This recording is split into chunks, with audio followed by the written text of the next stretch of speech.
For the week of November 28th, 2021, I am John. It's dangerous to go alone. Take this, Josh. And here's your news, Josh. All right, there's not a lot going on here. I'm scraping the barrel, but here we go. So first up, Capcom said they will share more information on the future of Street Fighter in 2021. Yeah, okay. So they teased this last week during the Street Fighter V Fall Update, which focused on the game's final downloadable content character, Luke. Oh, snap. So here's what they had to say. They said, for us, Street Fighter V has been a project with peaks and valleys, but thanks to our friends, our fans, maybe friends too, we've been able to accomplish what we aimed for. We, the development team, will use this experience as a springboard to move on to the next project. While this is the end of this digital showcase series for Street Fighter V, this is more of a see you soon rather than a goodbye, and we look forward to providing you with more information next year. Damn, dude. So do you think they're going to do a Street Fighter V special new advanced Hyper Galaxy PS5 Xbox Series X version, or are we actually going to go and get a Street Fighter 6? Why not both? Whoa. Mind blown. Yeah, I don't know. I have no idea, but I would imagine Street Fighter 6 will be showing up sometime next year, as far as like at least the reveal of it. I don't know if it'll release next year, but I'm guessing we'll start learning more about it cool. at that point. But that's I don't know exciting. shit. I'm just a guy in a room talking to another guy in another room. What the fuck do I know? We don't know much, but we just speculate. That's what we are. We're speculators. All right, so coming up next, publisher Microids and developer Pasta Games. I had Microids once. Itched like hell. Yeah. In partnership with the property holder Taito, have announced Arkanoid Eternal Battle, which will launch in 2022. A new Arkanoid. That's the game series we needed to come back. Was Arkanoid. Yeah. You think so? We needed that. I honestly don't know. I can't say I've hated Arkanoid, but it's not a series that I'm super stoked about, I guess. You know what I really loved? We got a guest. You know what I really loved was the Arkanoid on the DS that came with the paddle. But no word on if a paddle's coming out. I doubt it. Players will discover or be reintroduced to the emblematic block breaker game in a fully modernized version. Arkanoid Eternal Battle features different solo and multiplayer modes that will be unveiled at a later date. Classic elements from the franchise will definitely make a comeback, as well as new effects, bonuses, and features guaranteed to take veteran players by surprise. So, Arkanoid, woohoo! Moving along. Publisher at Atari and developers Atom Vision Studios have announced Asteroids Recharged. So we've got an Arkanoid, and now we've got an Asteroids. Josh, how you feeling? So you said you had micronoids? Was that a case of micronoids? I had a bad case of microids once. Microids, that was it. Yeah, I had a bad case of asteroids once, and I actually used my Paprium H. That helped me out quite a bit.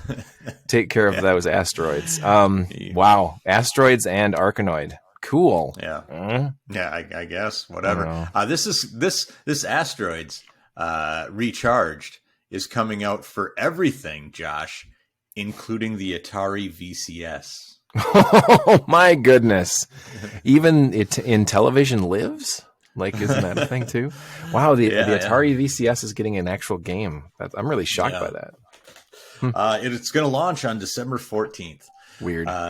So Asteroids Recharge is being reimagined for modern gameplay with vibrant visuals, powerful new abilities, and another original soundtrack from award-winning video game composer Megan McDuffie. So we're all big Megan McDuffie fans over here.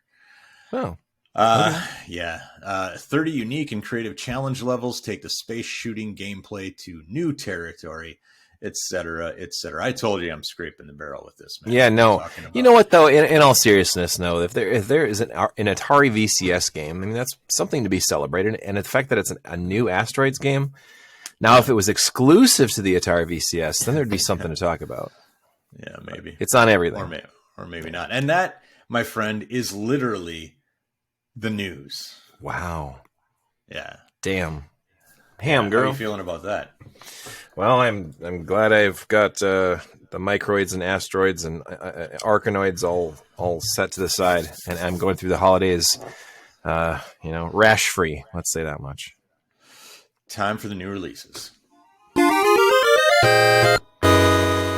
All right. Oh boy. Not a lot going on this week either. More than 2 games.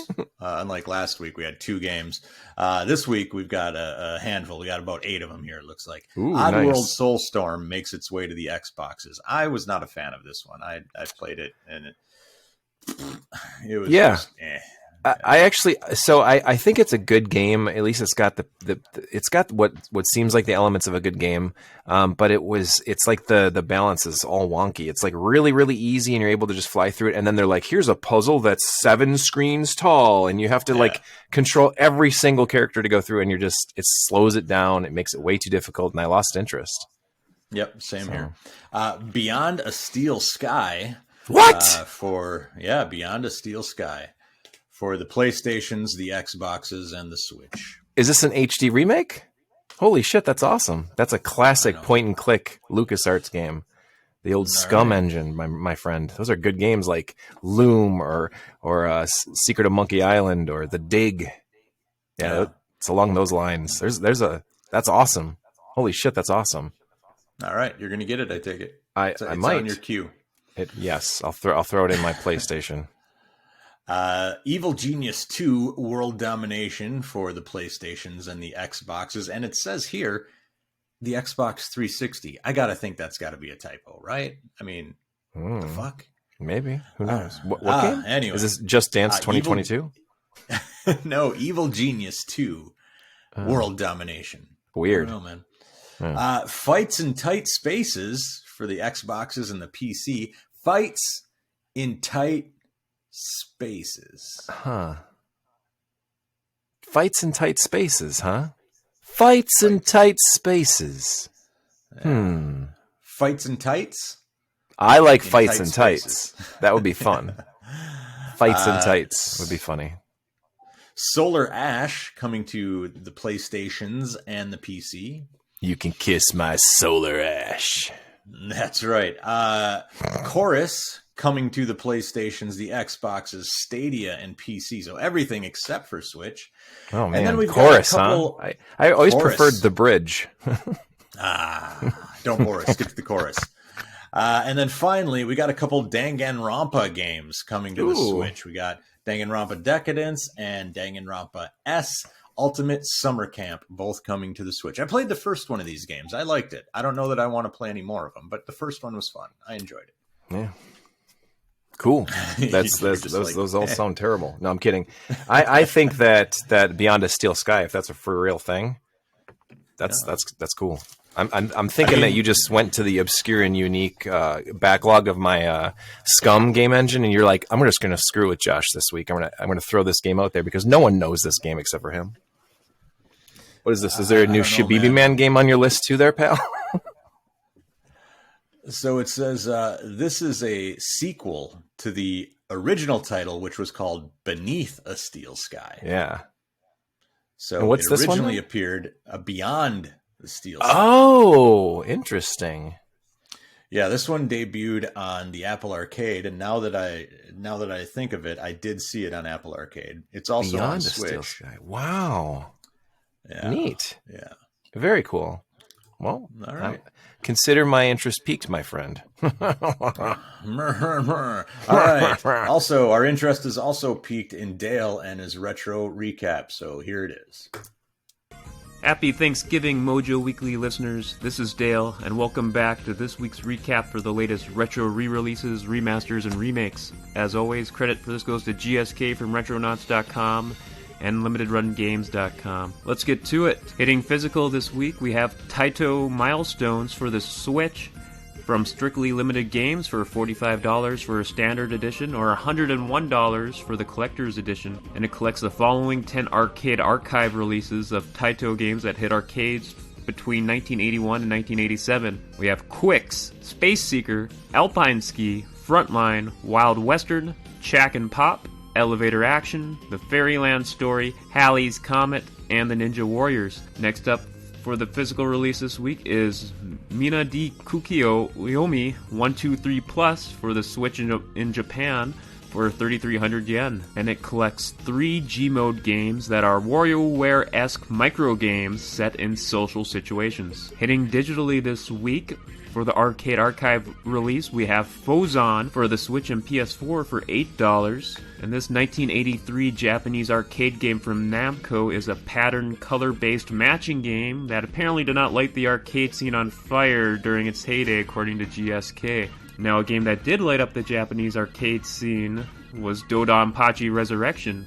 This 2008 release sees release this week on the Switch for $20, and it includes a ton of bonus content from the 2010 Xbox 360 version, along with a bunch of other extras like a special arrangement and remix modes, Tate mode support, and so much more. Power Pro Kun Pocket R is a remake of 2 installments of a portable spin-off series of Konami's Twee baseball brand we knew here in America as Power Pros. A couple weeks ago, an updated physical release of the Disney Classic Games collection added the SNES Aladdin, the SNES, Genesis, and Game Boy versions of the Jungle Book. Now, those bonus games on an updated physical release are being available digitally for $10 as DLC to make it an option for those who bought in early to the initial physical release to make their version equal to the new physical release. And wrapping things up with a couple other quick hits here for the EverDrive is doing their annual Black Friday sale where all units are 20% off, and you can find that going on right now at their website, everdrive.me. And a little shameless self-promotion for myself was an article I took about a month to put together is now up online. You can find it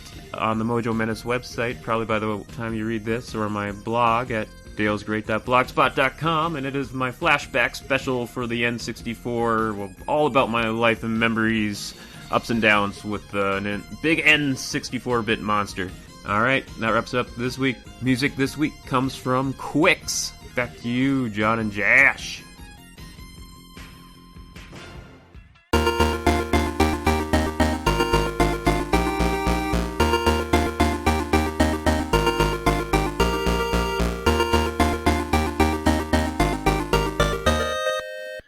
The people on YouTube get an extra treat of us just trying to fill space, showing random shit from our desks. You won with the Himalayan pink salt, though. I think that was the the winner of the bunch. Thank you. All right, Josh, it is time for the game spotlight, and I think you're going to educate me this week. What do you got? Oh, my friend. It's not just educating you, because I educated myself a week ago. Literally a week ago is when I discovered a little game series called the BS Legend of Zelda BS, which was an interesting little add-on for the Super Famicom that Japan got, of course. We didn't. In '95, they got something called the Satellaview. So the Satellaview service could be accessed via something called St. Gigi satellite stations between 4 and 7 p.m. every night.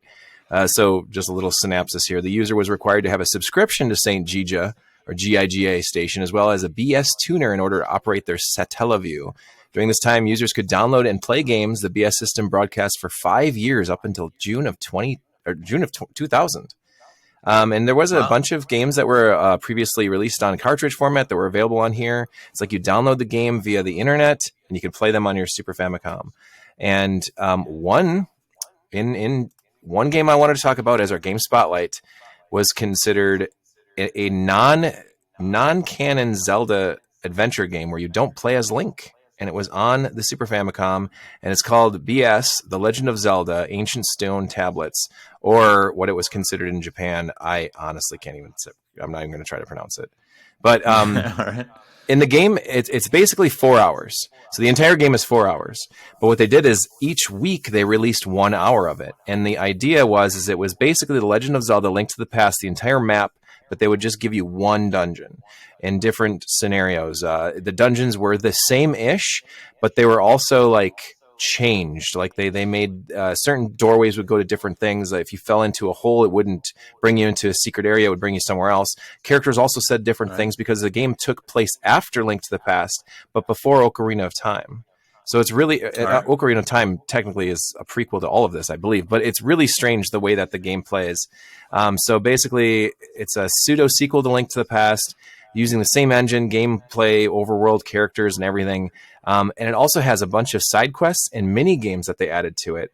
And also, while you were playing the game, they played music over their internet broadcasting or whatever it was that would play along with you while you were playing. And then when you interacted with players or NPCs, non-playable characters, they would have an actual live actress or actor hop in and speak for them while you were playing it. For real. This is a real thing, but you could only do it during that 3-hour block. And regardless of who was playing or where you were, they played like default overworld music that was like orchestrated and all kinds of stuff. It's really, really bizarre. What I played, I actually on my Twitch stream, I found out about this and I'm like, I've got to play this. I played through the first 2 games. So I played about 2 hours worth, and it was the desert dungeon. And then I believe it was the waterfall dungeon. So you're like with the swimming areas and stuff like that under the waterfall and whatnot, and you're fighting that big boss character with the what was it, like a caterpillar looking thing that was kind of, you have to hit the tail. Anyway, really fun. I wouldn't say it's like amazing or absolute must play, but of course, since now in the amazing world of emulation and homebrews and fan translations and stuff, there was an entire group of people that put together their fan translation of it. You can get a reproduction cart for your Super Nintendo to play these 4 hours on your own actual real Super Nintendo, or you can just play a ROM online or whatever you want, however you want to play. I'm not condoning emulation or whatnot, but you know, you get it. Well, it's out there if you want to play it. It's out there. Interestingly, and I was actually looking at something here online. There's a ton of secrets. You are timed too, by the way, buddy. So when that hour is up, it just goes black, and then like the screen goes black, and then Zelda comes out and she's like, "Thank you for helping," and blah blah blah. Check out chapter 3 when we do this or whatever. And it's like, dude, I didn't even get through that. Like it just stops. Like the timer just stops. Yeah. But you can play through the dungeon real quick. It's not that difficult. Beat the boss, and then you can go and like find all these different secrets. Like there's all these weird things. There's like a mole that'll appear at a certain time, like 34 minutes in one of the following locations, like on the bridge east of Hyrule Castle or the Kakariko village or whatever. Like, and you talk to them and they get secret things. There's also an ocarina in the game, so you can like warp to other areas. And one thing that was really interesting is they actually used some of the mini games or some of the ideas that they used in this game for Ocarina of Time later on. There was an area where there's also the first game to involve a mini game using bombs, mostly attempting to throw them into a large moving jar. If you remember that mini game in Ocarina of Time, it was actually later used in a puzzle in Ocarina of Time for the N64, but wasn't in The Legend of Zelda: Link to the Past. It's just interesting. Like, it's not a sequel. It's not even really a spin-off. It's this weird, like, Nintendo fan, like, you're a part of Club Nintendo or something. Here's this really crazy Nintendo game. And when you start the game, it asks you, are you male or female? You can be a kid running around with a ponytail, or a boy with a baseball cap. Like, it's this weird, like, I don't know. It's this weird, like, Club Nintendo meets Zelda thing. And I wouldn't say it blew my mind, but if any of you guys were watching the stream, it was really kind of fun to like see this. Like, this isn't how this was. This boss wasn't here. What the hell is this guy doing? Like, you know, you just kind of plopped in the middle of everything with like a fishing net, you know, or a butterfly net, and you're like, how am I going through this dungeon with only this net? And it's like you just got to figure things out, and there's puzzles, and you collect items, and I don't know. It's really neat. And if you play around with, like, I believe the reproduction cart that people have made, you can go through all the chapters and kind of continue your story as you go through it. So you make your character at the beginning, the boy or the girl, and all the items that you get to keep through the entire chapter. But in Japan, when they played it, they did not get to keep their saves. They did not get to keep their characters that they had. They had to kind of start fresh. And so there's different ways to play it. You can alter your save files and stuff like that. If you're playing on an emulator, like say Menace or something like that, and then you can continue the storyline that way, or continue building your same character that way. But dude, I just played it for 2.5 hours. I enjoyed it. I want more people to play it. It's bizarre. And if you watch gameplay of it on YouTube, or you find some Twitch streamers that are playing it, it's pretty damn cool. And there's tons of secrets. It's got like a high score, So while you're playing in that hour, it's got a high score. So every single bad guy you beat, or every single key you find, or every rupee, you're sitting here smacking bushes around to collect rupees. That all goes against your score. And then you can also keep your high score, and then your friends can play through it, and then they can show you their high score. It's like, what? How did you get 1,000,000 rupees? Or how many points you get, or whatever. And then it's got a timer. Yeah. So it's got a timer and a high score thing. So it's like 1 hour Zelda arcade and go. Like, dude, it's fun. I was pretty impressed with it. Bizarre. I don't know that I ever heard of this one. So yeah, that's pretty weird, right? Pretty neat, man. It is. I feel like I can hear it's like music in my house somewhere. Well, I can't. My kid decided to start playing saxophone right beneath me. So hopefully the folks are enjoying that background music at home. In the meantime, let us get to Jesus, I'm all over the place. Let's get to the last question. Oh yeah, it's BS Zelda no Densetsu Inishii no Sekiban. Gesundheit. I want you to name for me, Josh, either the most obscure game or the most obscure console you've ever played. I think it's the Super A-Can. It's pretty fucking bizarre and out there. It's terrible. Tell me about that. Oh my god, it's some Chinese. I don't even know. It's some weird ass knockoff Super Famicom, but it doesn't play Super Famicom game. It had 5 exclusive games, maybe 2 or maybe it was only 3. I don't even know.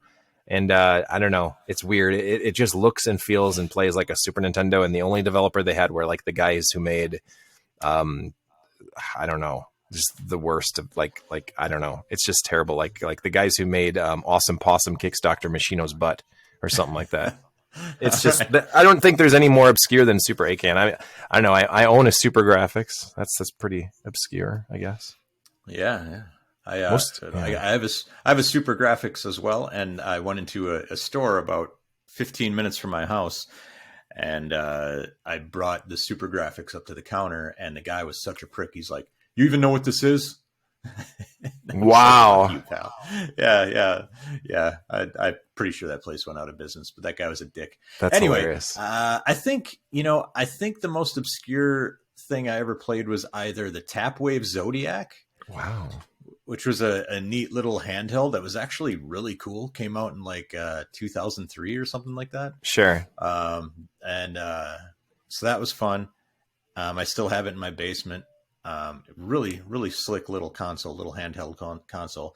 And then another one. So when we were doing more game reviews and stuff, we'd have people sending us consoles. So we got the Tapwave Zodiac. We got the Nokia N-Gage, which, woohoo, that was taco talking, right? Yeah. Another one that they sent us during the Wii craze was something I believe was called the Game Wave. And I don't even know if this thing made it to stores.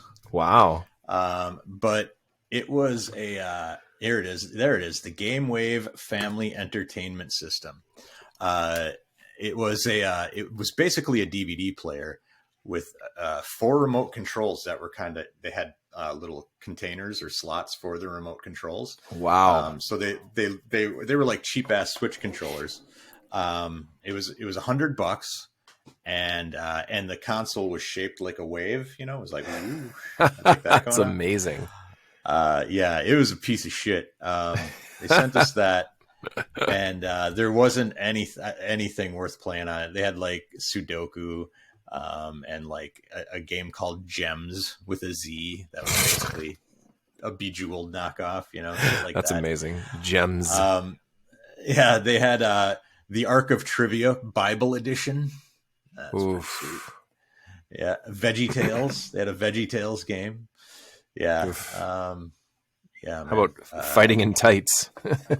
No fighting in tights. So damn it. I think it says here they sold around 70,000 of these things, and it was on the market for 4 years. Yeah, I don't know, man. But anyway, that's the weirdest thing that I could think of that I've played, and I think I hooked it up once, played a couple games, and I was like, this thing is absolute shit. That was kind of the extent of my review as well. But anyway, if you want to find more of our stuff, you can find it, probably also a review of the Game Wave. You can maybe even find that on mojomenace.com, where we have forums. You can find the link to our forums, to our Discord chat, and to our merch store, all on the main page on mojomenace.com. So join our Discord. It's a good time. We've got good people hanging out there. Not a dickhead in sight, which is rare. And then let's see. Well, except for Josh, yeah.